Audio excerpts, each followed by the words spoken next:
Jangan sampai kita terjebak dalam jebakan-jebakan setan tuh suka gitu ya. Dia bilang, rugi lu sholat tapi masih buat dosa. Akhirnya kita jadi malas sholat.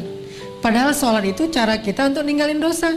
Inna sholata tanhal fasya wal munkar. Itu sifat dari sholat, itu mencegah kita dari dosa. Udah Ustaz tapi gak tercegah. Lihat, minimal ada rasa feeling guilty kan. Itu bukankah itu bagian dari progres spiritual dalam diri kita? Dulu kita kan gak feeling guilty berbuat dosa. Sejak kita mulai sholat, berbuat dosa mulai feeling guilty kan, walaupun gak langsung bisa meninggalkan. Itu udah progres loh. Dan itu udah terbukti bahwa sholat itu benar-benar tanha al fahsya'i wal munkar. Mulai ngerasa gak enak, mulai ngerasa malu. Dulu gak ada malunya, malah bangga lagi berbuat dosa. Sekarang malu. Bukankah malu itu bagian dari iman? Berarti sholat membangun keimanan kita. Merasa nggak enak sama Allah, bukankah muraqabah itu bagian dari iman? Merasa dipantau oleh Allah, mulai merasa setelah itu nyesal. Dulu nggak ada nyesalnya, habis buat dosa biasa aja, malah bangga, malah cerita-cerita. Sekarang malah nyesel, masih buat dosa sih, tapi setidaknya udah nyesal. Maka terusin sholatnya, perbaiki sholatnya, Allah akan perbaiki diri kita dari dosa. Jadi fokus kita perbaiki sholatnya. Oh mungkin sholat kita masih kurang tepat waktu. Oh mungkin sholat kita masih belum di masjid.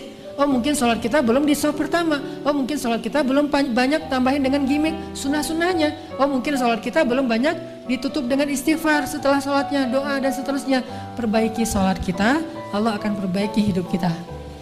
Jadi jangan sampai kita terjebak sama setan mengatakan, rugi aja kamu sholat banyak dosa. Enggak, itu mah kerjaan setan yang bikin kita jadi merasa sholatnya jadi sia-sia. Enggak ada kebaikan yang sia-sia. Sholat itu kan kebaikan, nggak mungkin sia-sia. Tapi masih korupsi Ustadz, masih bohong, masih curang, masih apa. Nggak, itu urusan lain. Yang jelas, jangan sampai gara-gara udah terlanjur bikin dosa meninggalkan kebaikan yang sudah kita kerjakan. Itu lebih buruk lagi keadaannya. Makanya mending sholatnya perbaiki, nanti Allah akan perbaiki hidup kita. Ini persepsi yang harus kita bangun ya. Jangan sampai terkesannya nggak usah lah menghijabi kepala daripada kita udah berhijab tapi masih suka ngomongin orang. Mending kita menghijabi hati. Nggak ada menghijabi hati, karena menghijabi hati itu sesuatu yang buruk. Khatamallahu ala qulubihim. Allah menutup hati mereka kan. Hati itu jangan ditutup, hati itu dilapangkan, dibuka. Alam nashrah laka sadrak. Jadi yang benar menutup kepala, membuka hati, bukan menutup hati, membuka kepala, kebalik. Menutup hati, membuka kepala. Summum bukmun umyun. Bahaya tuh. Khatamallahu ala qulubihim, bahaya tuh.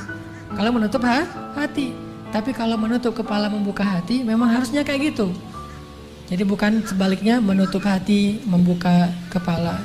Ini persepsi umum yang disebut dengan syubhat, pemahaman-pemahaman yang keliru di antara umat Islam yang mudah-mudahan bertahap kita perbaiki. Termasuk tadi, sia-sia sholatnya masih bikin dosa, enggak. Justru dengan sholat dia bikin dosanya udah mulai merasa bersalah. Udah mulai merasa malu, udah mulai merasa menyesal setelahnya, udah mulai mengurangi sedikit-sedikit walaupun belum bisa maksimal. Setidaknya seperti itu.